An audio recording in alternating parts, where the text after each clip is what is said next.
Problema lang to ni mama dati. Ngayon problema ko na. Outfit check muna bago problemahin yung problema ng mama ko. Ano daw? So yun na nga, di ba lumipat kami ng bahay kasi nga nag-asawa na ako. Meron namang mga lalagyanan dito kaso siyempre magkakabipi nga ako. Parang kailangan ng mga anik-anik. Before kasi sa bahay may mga drawers na kami na paglalagyan namin. Hindi na kami nag-iisip kung ano ba dapat yung bibilhin or what. Basta hindi uso yung gantong organizer. Before.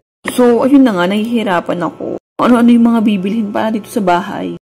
Kung ano yung gamit na dapat bilhin. Kasi nga, since before, si mama at papa lang yun namang problema regarding doon. Kaya ngayon, nahihirapan ako kung ano ba dapat yung bibilhin ng mga organizer. Para maging maayos yung bahay namin or yung mga gamit namin sa bahay. Kasi before, si mama lang din naman nagliligpit sa amin.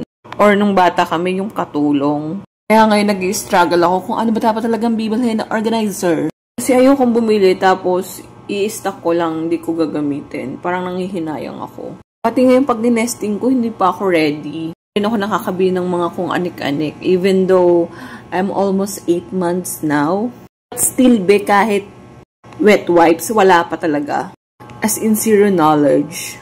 Basta ayoko lang talaga magsayang ng pera na hindi ko magagamit tas bibilhin ko. Kasi nga nasanay kami, 'di ba, na parang ano yung naka-install na yung mga drawer dun sa bahay. Ngayon parang ang dami ng mga organizer na nabibili. Tapos ang hirap pa mamili. Although may pambili naman, pero nahihirapan talaga akong bumili ng mga kung anik-anik. Lahat ng mga nandito sa bahay, yung asawa ko yung gumawa or yung papa